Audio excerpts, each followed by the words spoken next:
Hi, this is Phil from PDQ Merchant Enterprises and ATM Mastermind Group page. In today's video, we're going to talk about the do's and the don'ts in the ATM business. Don't forget we have an ATM Mastermind Group page that's free to join for like-minded individuals just like yourself who want to learn more about the ATM business in a community of ATM entrepreneurs. We also have an ATM A to Z program that teaches you guys about the ATM business from A to Z and everything in between. All right, so we're going to jump right into today and talk about the do's and the don'ts in the ATM business. All right, so I'm going to go with 5. I always go with 5.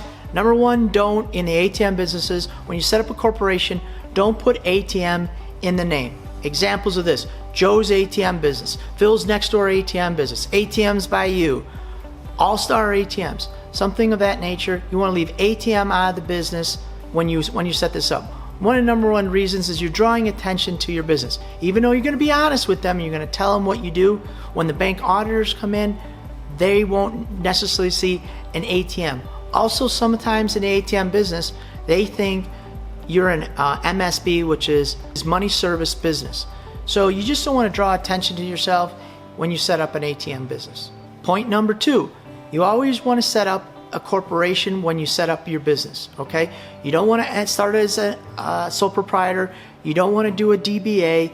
What you want to do is you want to set up a corporation. My personal brand choice is an S Corp. You can set up a C Corp if you're a big corporation, or you can set up an LLC.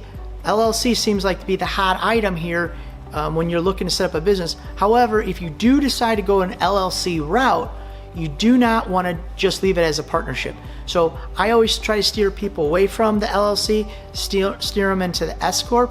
But because people think if they got the LLC, I'm good as gold. That's not true. You still have to file your taxes as S Corp. So I cut that whole situation out and I just tell you guys to set up a corporation, an S Corp. Of course, I'm not a certified accountant. I'm gonna put that disclaimer out there.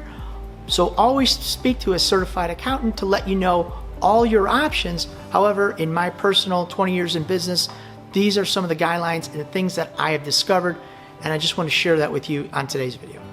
Number 3, when you go into the bank, or right now you're calling banks online, and you're going to tell them you're in the ATM business and you want to see if they want to do business with you.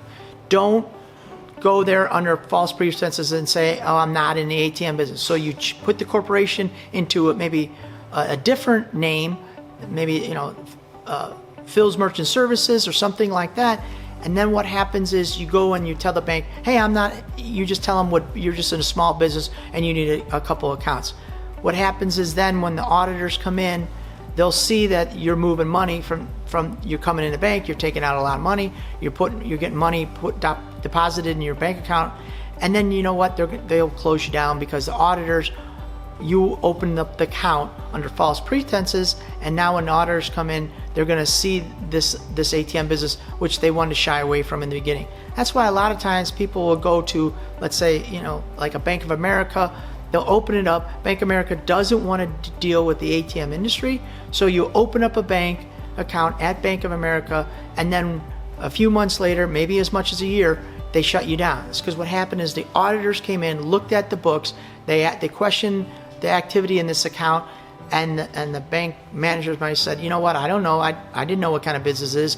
Auditor said it's an ATM business, and then they shut you down because they don't want to deal with ATM businesses.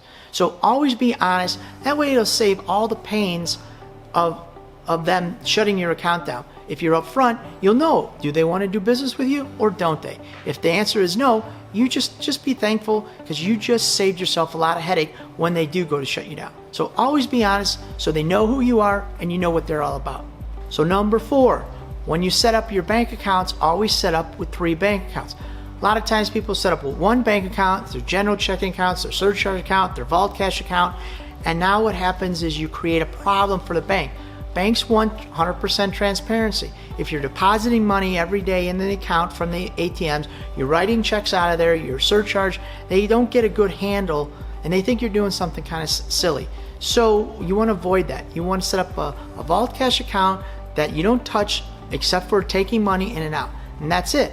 Then you got your general checking account, which is your second account, and your surcharge is your third account. So I always recommend setting 3 accounts up This way it's 100% transparent what you're doing and how you're doing it. This helps down the line and also keeps you in the bank. And number 5 is don't start your business, your ATM business, with vault cash less than $2,000. I recommend 2 or greater. This will save you guys from running out of money and causing yourself to look foolish in the ATM business. You might have, let's say you got $1,000, you're going to go into a busy weekend, you put your $1,000 in the ATM and they blow through the whole thing on Friday night or Saturday, and now you know what, the bank's closed on Sunday, banks closed on a holiday, maybe on Monday, and you can't get the money because the money doesn't move back into your account, and now you're out of money. So now you're scrambling trying to figure out where you can get money, and this is a problem. So what you want to do is you want to start your business with the right amount of money to get into this business and be very successful and look professional. At the end of the day, we want to look as professional as possible. We got one more. It's going to be over in the ATM Mastermind group page. Always remember, it's free to join for like-minded individuals just like yourself looking to get into the ATM business. And keep in mind, we have an A to Z ATM course that takes a deep dive into the ATM business and teaches you guys from the ground up how to get into the ATM business, how to be successful in the ATM business, and also how to shortcut all the mistakes that you could make when you're new to the game. And so you can just use all the information that we've had for 20 years in the game. And so it'll shorten your learning curve and it'll make you successful just that much faster. So I'm going to see you guys over at the ATM Mastermind group page. Thank you very much.